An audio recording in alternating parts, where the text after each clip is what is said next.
Hi hello ಎಲ್ಲರಿಗೂ ನಮಸ್ಕಾರ. ನಾನು ನಿಮ್ಮ ಲಕ್ಷ್ಮೀಗೌಡ ಮಾತನಾಡುತ್ತಿರುವುದು. ಯಾರೆಲ್ಲ ಇನ್ನು ನನ್ನ ಕಾಮನ ಬಿಲ್ಲು ಕಥಾಗುಚ್ಛ ಯೂಟ್ಯೂಬ್ ಚಾನಲ್ ಸಬ್ಸ್ಕ್ರೈಬ್ ಮಾಡದೆ ಕತೆ ಕೇಳ್ತಿದ್ದೀರಾ, ಪ್ಲೀಸ್ ಸಬ್ಸ್ಕ್ರೈಬ್ ಮಾಡಿ ಕತೆ ಕೇಳಿ. ಹಾಗೆ ನನ್ನ ಕತೆ ನಿಮ್ಮೆಲ್ಲರಿಗೂ ಇಷ್ಟ ಆದ್ರೆ ಕಮೆಂಟ್ ಮಾಡಿ, ಶೇರ್ ಮಾಡಿ. ಜಾನಕಿ ರಾಮ ಕಥೆಯ ಮುಂದುವರೆದ ಸಂಚಿಕೆ. ಸುಬ್ರಹ್ಮಣ್ಯ ಶಾಸ್ತ್ರಿಗಳಿಗೆ ತನ್ನ ತಪ್ಪಿನ ಅರಿವಾಗಿ ಜಾನಕಿಯ ಬಳಿ ಕ್ಷಮೆ ಕೇಳಿದರು. ಅವರು ಏನೇ ಕ್ಷಮೆ ಕೇಳಿದ್ರು ಜಾನಕಿಗೆ ಮುಗಿದು ಹೋದ ಬಾಲ್ಯ ಎಂದಿಗೂ ಮರಳಿ ಬರುವುದಿಲ್ಲ. 4 ದಿನ ಆಸ್ಪತ್ರೆಯಲ್ಲಿದ್ದ ಶಾಸ್ತ್ರಿಗಳನ್ನು ವಿಕ್ರಮ್ ವೈದ್ಯಕೀಯ ಶಿಕ್ಷಣ ಓದುತ್ತಿರುವುದರಿಂದ ತಾನೇ ಮನೆಯಲ್ಲಿ ನೋಡಿಕೊಳ್ಳುತ್ತೇನೆ ಎಂದು ವೈದ್ಯರಿಗೆ ತಿಳಿಸಿ ಮನೆಗೆ ಕರೆದುಕೊಂಡು ಹೋಗಿದ್ದನು. ಸುಬ್ರಹ್ಮಣ್ಯ ಶಾಸ್ತ್ರಿಗಳ ಇಡೀ ಹಾಸ್ಪಿಟಲ್ ಬಿಲ್ ಹಾಗೂ ಮೆಡಿಸಿನ್ ಬಿಲ್ ಅನ್ನು ರೆಹಮಾನನೇ ಕಟ್ಟಿದ್ದನು. ಶಾಸ್ತ್ರಿಗಳಿಗೆ ಕೈ ಮತ್ತು ಕಾಲಿಗೆ ಏಟಾಗಿದ್ದರಿಂದ ಮಗ ಅಥವಾ ಹೆಂಡತಿಯ ಸಹಾಯ ಬೇಕೇ ಬೇಕಿತ್ತು. ಮದುವೆಯಾದಾಗಿನಿಂದ ಹೆಂಡತಿಯನ್ನು ಕಾಲ ಕಸವಾಗಿ ನೋಡಿಕೊಂಡು ಬಂದ ಶಾಸ್ತ್ರಿಗಳಿಗೆ ಈಗ ಸುಪ್ರಭಾ ಅವರು ಮಾಡುವ ಸೇವೆಯನ್ನು ನೋಡಿ ನಾಚಿಕೆಯಾದಂತೆ ಆಗುತ್ತಿತ್ತು. ಸುಪ್ರಭಾ, ನನ್ನ ಮಗಳು ನನ್ನನ್ನು ಕ್ಷಮಿಸಿದಷ್ಟು ಸುಲಭವಾಗಿ ನೀನು ನನ್ನನ್ನು ಕ್ಷಮಿಸುವುದಿಲ್ಲ ಎಂದು ನನಗೆ ಗೊತ್ತು. ಮದುವೆಯಾದಾಗಿನಿಂದಲೂ ನಿನಗೆ ನನ್ನಿಂದ ಸಿಕ್ಕಿದ್ದು ಬರೀ ನೋವು. ಗಂಡ ಎಂಬ ಅಧಿಕಾರವನ್ನು ದುರುಪಯೋಗ ಮಾಡಿ ನಿನ್ನನ್ನು ಬಹಳ ನೋಯಿಸಿದ್ದೇನೆ. ಗಂಡ ಹೆಂಡತಿ ಸಂಬಂಧದಲ್ಲಿ ಯಾರು ಮೇಲಲ್ಲ, ಯಾರು ಕೀಳಲ್ಲ, ಇಬ್ಬರು ಸಮಾನರು. ಒಬ್ಬರಿಗೆ ಒಬ್ಬರ ಆಸರೆ ಬೇಕೇ ಬೇಕು ಎಂಬ ಸತ್ಯವನ್ನು ತಿಳಿಯದೆ ಮೂರ್ಖನಾಗಿ ಹೋದೆ. ಬಹುಶಃ ನನ್ನ ಜಾಗದಲ್ಲಿ ನೀನಿದ್ದರೆ ನಾನು ನಿನ್ನ ಸೇವೆ ಮಾಡುವುದಿರಲಿ, ನಿನ್ನ ಕಡೆ ತಿರುಗಿ ಸಹ ನೋಡ್ತಿರ್ಲಿಲ್ಲ. ಆದ್ರೆ ನೀನು ನನಗೆ 2ನೇ ತಾಯಿಯಾಗಿ ಸೇವೆ ಮಾಡ್ತಿದ್ದೀಯ. ನಿನ್ನಂತವಳನ್ನು ನೋಡಿದ್ರೆ ಗಂಡನಿಗಿಂತ ಹೆಂಡತಿಯ ಸ್ಥಾನವೇ ದೊಡ್ಡದು ಎನಿಸುತ್ತದೆ. ನಿನ್ನಂತ ಹೆಂಡತಿಯನ್ನು ಪಡೆಯಲು ನಾನು ಅದೃಷ್ಟ ಮಾಡಿದ್ದರೆ ನನ್ನಂತ ನೀಚ ಗಂಡನನ್ನು ಪಡೆದ ನೀನು ನಿಜವಾಗಿಯೂ ನತದೃಷ್ಟೆ ಎಂದು ನೊಂದು ಹೇಳಿದರು. 30 ವರ್ಷಗಳ ನಂತರ ಬದಲಾದ ಗಂಡನ ಮಾತುಗಳಿಗೆ ಏನು ಹೇಳುವುದು ಎಂದು ತಿಳಿಯಲಿಲ್ಲ ಸುಪ್ರಭಾ ಅವರಿಗೆ. ಈಗ ಈ ಮಾತೆಲ್ಲ ಯಾಕೆ, ಮೊದಲು ಹುಷಾರಾಗಿ ಎಂದವರು ಕೋಣೆಯಿಂದ ಹೊರಬಂದಿದ್ದರು. ಮಾಮ್, ಚಿಕ್ಕಿ ಕೂಡ ಮನೆಯಲ್ಲಿಲ್ಲ. ಇಂತಹ ಸಮಯದಲ್ಲಿ 2 ದಿನ ಮುಂಚೆಯೇ ಮದುವೆಗೆ ಹೋದ್ರೆ ಇಲ್ಲಿ ನೋಡಿಕೊಳ್ಳುವವರು ಯಾರು? ಪ್ಲೀಸ್ ಮದುವೆ ದಿನ ಹೋಗಿ ಎಂದನು. ಫಾತಿಮಾ ಅವರು ತಮ್ಮ ಸಂಬಂಧಿಕರ ಮದುವೆಗೆ ದಾನಿಯಾ ಜೊತೆ 2 ದಿನ ಮುಂಚೆಯೇ ಹೊರಟು ನಿಂತಿದ್ದವರನ್ನು ಈಗಲೇ ಹೋಗಬೇಡಿ ಎಂದು ತಡೆಯುತ್ತಿದ್ದನು ರೆಹಮಾನ್. ಅವರು ಮದುವೆಗೆ ಹೊರಟಿರುವುದನ್ನು ನೋಡಿ ಭಯದಲ್ಲಿಯೇ ನಿಂತಿದ್ದಳು ಜಾನಕಿ. ಇವರು ಮದುವೆಗೆ ಹೋದ್ರೆ ಮನೆಯಲ್ಲಿರುವವರಿಗೆ ಅಡಿಗೆ ತಿಂಡಿ ಮಾಡುವವರು ಯಾರು? ಮನೆ ಕೆಲಸ ಏನೋ ನಾನೇ ಮಾಡ್ತೀನಿ, ಆದ್ರೆ ನಾನು ಮಾಡಿದ ಅಡುಗೆ ತಿಂಡಿ ಇವರು ತಿನ್ನುತ್ತಾರಾ ಎನ್ನುವ ಯೋಚನೆ ಹತ್ತಿತು. ಅದೇ ಯೋಚನೆಯಲ್ಲಿ ನಿಂತಿದ್ದಳು ಜಾನಕಿ. ಈಗ ನಿನ್ಗೆ ತಾಯಿ ನೆನ್ಪಾಯ್ತಾ? ನಾನಿಲ್ಲ ಅಂದ್ರೇನು, ಯಾವಳನ್ನೋ ಹೆಂಡತಿ ಎಂದು ಕರೆದುಕೊಂಡು ಬಂದಿದ್ದೀಯಲ್ಲ, ಅವಳೇ ನಿನಗೆ ಅಡುಗೆ ಮಾಡಿಕೊಡ್ತಾಳೆ. ನಾನಂತೂ ಇವತ್ತೇ ಮದುವೆಗೆ ಹೋಗ್ತೀನಿ ಎಂದು ಜೋರು ಮಾಡಿದರು. ಮಾಮ್, ಜಾನಕಿಗೆ ಇಲ್ಲಿ ಏನೂ ತಿಳಿಯುವುದಿಲ್ಲ, ಅರ್ಥ ಮಾಡಿಕೊಳ್ಳಿ ಎಂದು ಸೋತ ಧ್ವನಿಯಲ್ಲಿ ಹೇಳಿದನು. ನಾನಿಲ್ಲದಿದ್ದರೆ ನಿನ್ನ ಹೆಂಡತಿಯೇ ಎಲ್ಲಾ ಕೆಲಸ ಮಾಡಬೇಕು ಎಂದು ಯೋಚನೆ ಮಾಡುತ್ತಿದ್ದೀಯಾ ಎಂದವರ ಕೋಪ ತಾರಕಕ್ಕೇರಿತು. ಏನೇ ಮಾತನಾಡಿದರೂ ತಪ್ಪು ತಿಳಿಯುವ ತಾಯಿಯ ಮಾತಿಗೆ ತಂದೆಯನ್ನು ನೋಡಿದರೆ ಅವರು ತನಗೂ ಇದಕ್ಕೂ ಸಂಬಂಧ ಇಲ್ಲ ಎನ್ನುವಂತೆ ಸುಮ್ಮನೆ ಕುಳಿತಿದ್ದರು. ಅಬ್ದುಲ್ ಅವರು ಈ ಮೊದಲೇ ಫಾತಿಮಾ ಅವರಿಗೆ ಇವತ್ತು ಬೇಡ, ಎಲ್ಲರೂ ಒಟ್ಟಿಗೆ ಮದುವೆ ದಿನ ಹೋಗೋಣ ಎಂದು ಹೇಳಿದರು. ಆದರೆ ಅವರು ಕೇಳದೆ ಹೊರಟು ನಿಂತಿದ್ದರು. ಫಾತಿಮಾ ಅವರ ಮಾತಿಗೆ ಬೇಜಾರು ಮಾಡಿಕೊಂಡು ಅಲ್ಲಿ ನಿಲ್ಲದೆ ಕೋಣೆಗೆ ಹೋಗಿದ್ದಳು. ಒಟ್ಟಿನಲ್ಲಿ ಫಾತಿಮಾ ಅವರಿಗೆ ಮಗನ ಮೇಲೆ ಪ್ರೀತಿ ಇದ್ದರೂ ಅವನ ಹೆಂಡತಿಯನ್ನು ಮಾತ್ರ ಸೊಸೆ ಎಂದು ಎಂದಿಗೂ ಒಪ್ಪಲಾರರು. ಜಾನಕಿಯ ಮೇಲಿನ ಕೋಪದಿಂದ ಮಗನ ಮೇಲೂ ಕೂಡ ಕೋಪ ಮಾಡಿಕೊಂಡು ದಾನಿಯಾಳನ್ನು ಕರೆದುಕೊಂಡು ಅಬ್ದುಲ್ ಅವರು ನೇಮಿಸಿದ್ದ ಡ್ರೈವರ್ ಜೊತೆ ಮದುವೆಗೆ ಹೊರಟಿದ್ದರು. ಇನ್ನು ಮನೆಯಲ್ಲಿ ಅಬ್ದುಲ್, ರಫೀಕ್, ರೆಹಮಾನ್, ಜಾನಕಿ ಈ 4 ಉಳಿದಿದ್ದು. ಆತಿಶ್ ಅಂದು ಮನೆಯಲ್ಲಿರದೆ ಎಲ್ಲಿಗೋ ಹೋಗಿದ್ದ. ಅಬ್ದುಲ್ ಮತ್ತು ರಫೀಕ್ ಅವರು ಕೂಡ ಮರದ ಮಿಲ್ ಬಳಿ ಹೊರಟಿದ್ದರು. ತನ್ನ ತಂದೆ ಮತ್ತು ಚಿಕ್ಕಪ್ಪ ಅವರು ಹೊರಗೆ ಹೋದ ನಂತರ ಕೋಣೆಗೆ ಬಂದವನು, ಜಾನಕಿ, ಅಮ್ಮ ಹಾಗೆಲ್ಲ ಮಾತನಾಡಿದಕ್ಕೆ ಬೇಸರವಾಯ್ತಾ ಎಂದನು. ನಾನ್ಯಾಕೆ ಬೇಜಾರು ಮಾಡಿಕೊಳ್ಳಲಿ ಮಹಾನ್, ಇದೆಲ್ಲ ನನಗೆ ಮಾಮೂಲಿಯಾಗಿ ಹೋಗಿದೆ. ಇವತ್ತು ಹೊಸದಾಗಿ ಬೈದಿದ್ದರೆ ಬೇಜಾರು ಮಾಡಿಕೊಂಡು ಅಳಬಹುದಿತ್ತು, ಆದ್ರೆ ಆ ಬೈಗುಳಗಳಿಗೆ ನಾನೇ ಒಗ್ಗಿ ಹೋಗಿದ್ದೇನೆ. ಇತ್ತೀಚೆಗೆ ಯಾರು ಏನೇ ಅಂದರೂ ಅನ್ನಿಸಿಕೊಂಡು ಸುಮ್ಮನಿರುವ ಬಂಡ ಜನ್ಮವಾಗಿ ಹೋಗಿದೆ ನನ್ನ ಜೀವನ. ಅದಕ್ಕೆ ಯಾಕೆ ಬೇಸರ ಮಾಡಿಕೊಳ್ಳಲಿ ಎಂದು ಹೇಳಿದ ತಕ್ಷಣ ರೆಹಮಾನನ ಮನಸ್ಸಿಗೆ ಬಹಳವೇ ನೋವಾಯಿತು. ಇದೆಲ್ಲ ಆಗುತ್ತಿರುವುದು ನನ್ನಿಂದಲೇ ಅಲ್ವಾ ಜಾನಕಿ, ನಿನ್ನ ನೋವಿಗೆ ಮೂಲ ಕಾರಣ ನಾನೇ ಎಂದು ಅದೇ ಬೇಸರದಲ್ಲಿ ಹೇಳಿದನು.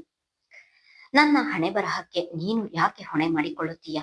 ಇದನ್ನೆಲ್ಲ ಅನುಭವಿಸಲೇಬೇಕು ಎಂದು ಮೇಲಿರುವ ಭಗವಂತ ನನ್ನ ಹಣೆಯಲ್ಲಿ ಬರೆದು ಕಳಿಸಿದ್ದಾನೆ. ಅನುಭವಿಸುತ್ತಿದ್ದೀನಿ ಅಷ್ಟೇ ಎಂದಳು.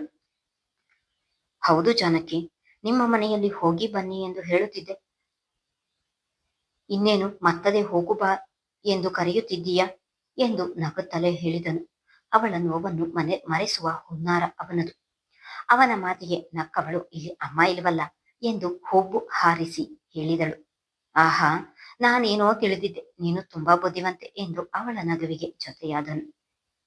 ಇವತ್ತು ಅಡಿಕೆ ಕಣದಲ್ಲಿ ಅಡಿಕೆ ಆರಿಸುತ್ತಿದ್ದಾರೆ, ಎಷ್ಟು ಜನ ಬಂದಿದ್ದಾರೆ ಎಂದು ನೋಡಿಕೊಂಡು ಬರ್ತೀನಿ ಎಂದು ಹೊರಟವನನ್ನು ತಡೆದವಳು, ಮಹಾನ್, ಅದು ನಿಮ್ಮ ಡ್ಯಾಡಿ ಮತ್ತೆ ಚಿಕ್ಕು ನಾನು ಮಾಡಿದ ಸಾಂಬಾರಿನಲ್ಲಿ ಊಟ ಮಾಡ್ತಾರಾ ಎಂದು ಅಂಜಿಕೆಯಲ್ಲಿ ಹೇಳಿದಳು.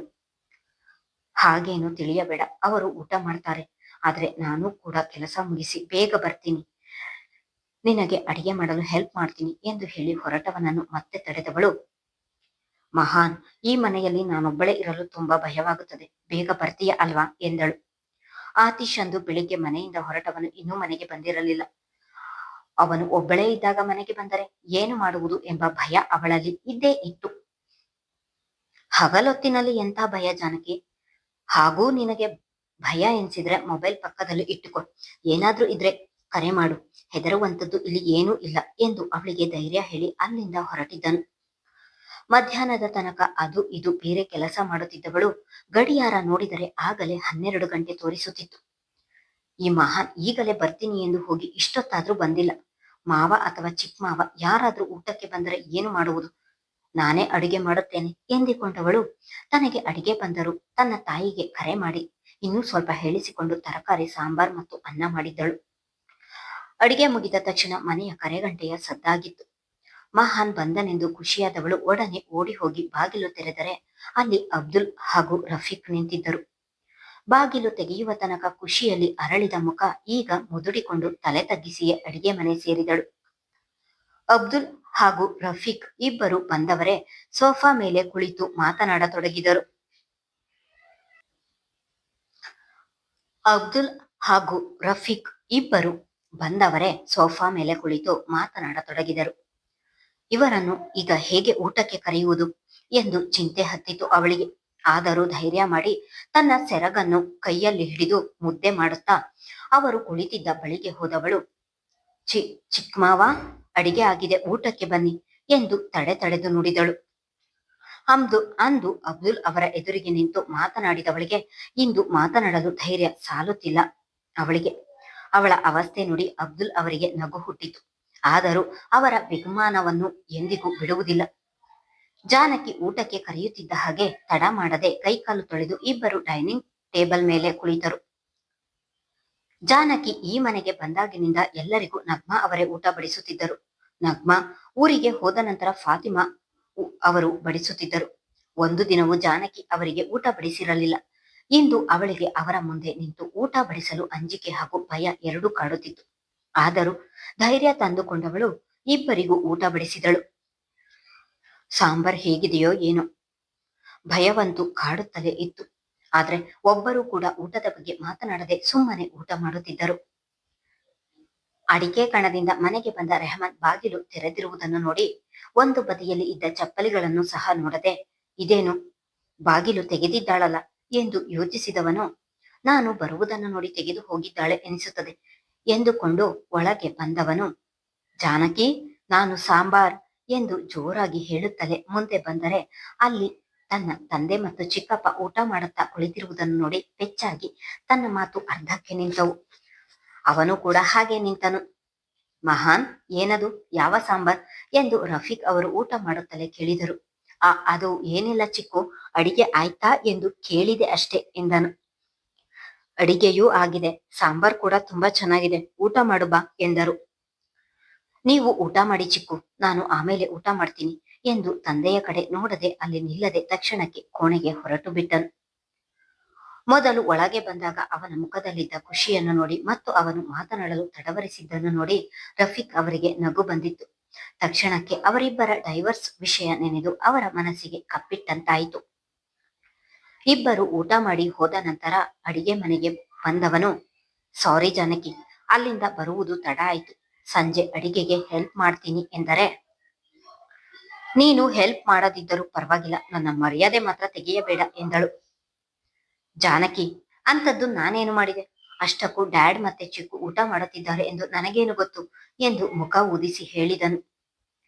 ಸರಿ ಆಯ್ತು, ಈಗ ಊಟ ಮಾಡೋಣ ಬಾ ಎಂದು ಹೇಳಿ ಇಬ್ಬರಿಗೂ ತಟ್ಟೆ ಇಟ್ಟು ಬಡಿಸಿದಳು. ಆ ಮನೆಗೆ ಬಂದಾಗಿನಿಂದ ಇದೇ ಮೊದಲ ಬಾರಿಗೆ ಇಬ್ಬರು ಒಟ್ಟಿಗೆ ಡೈನಿಂಗ್ ಟೇಬಲ್ ಮೇಲೆ ಕುಳಿತು ಊಟ ಮಾಡತೊಡಗಿದರು. ಒಂದು ತುತ್ತು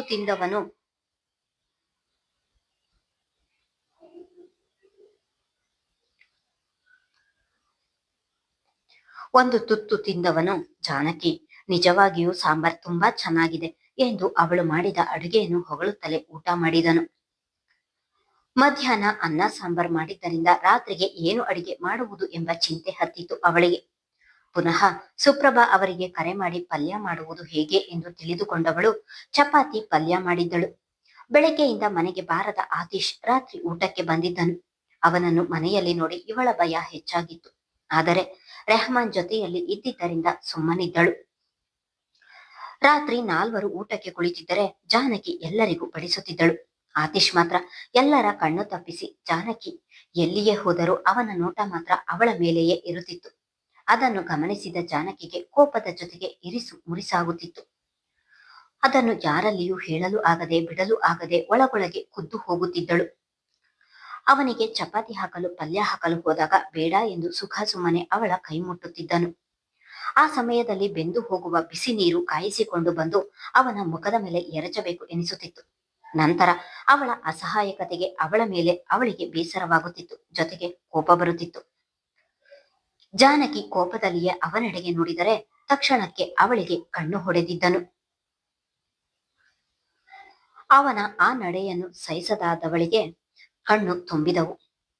ಅಲ್ಲಿ ನಿಲ್ಲಲು ಸಾಧ್ಯವಾಗದೆ ಅಡಿಗೆ ಮನೆಗೆ ಬಂದವಳು ಬಾಯಿಗೆ ಸೆರಗು ಅಡ್ಡ ಹಿಡಿದು ದುಃಖಿಸತೊಡಗಿದಳು. ಮಹಾನ್, ಈ ಮನೆಯಲ್ಲಿ ಯಾರನ್ನು ಬೇಕಾದರೂ ಎದುರಿಸಿ ನಿಲ್ಲುತ್ತೇನೆ, ಆದ್ರೆ ನಿನ್ನ ತಮ್ಮನನ್ನು ಮಾತ್ರ ಎದುರಿಸಲು ನನ್ನಿಂದ ಸಾಧ್ಯವಾಗುತ್ತಿಲ್ಲ. ಅವನು ನನ್ನನ್ನು ನೋಡುವ ಕೆಟ್ಟ ನೋಟವನ್ನು ನನ್ನಿಂದ ಸಹಿಸಲು ಆಗುತ್ತಿಲ್ಲ. ಈ ಮನೆಯಲ್ಲಿ ಯಾಕೆ ಭಯ ನಿನಗೆ ಎಂದು ಕೇಳುತ್ತೀಯಲ್ಲ, ಇಂತಹ ಪರಿಸ್ಥಿತಿಯನ್ನು ನಾನು ಹೇಗೆ ಎದುರಿಸಲಿ ಎಂದು ಹೇಳಿಕೊಂಡವಳ ದುಃಖ ದುಪ್ಪಟ್ಟಾಗಿತ್ತು. ಹೊರಗೆ ಡೈನಿಂಗ್ ಟೇಬಲ್ ಮೇಲೆ ಊಟ ಮಾಡುತ್ತಿದ್ದ ಯಾರಿಗೂ ಅವಳ ದುಃಖ ಕಾಣಲಿಲ್ಲ. ಮುಂದುವರಿಯುವುದು. ಧನ್ಯವಾದ.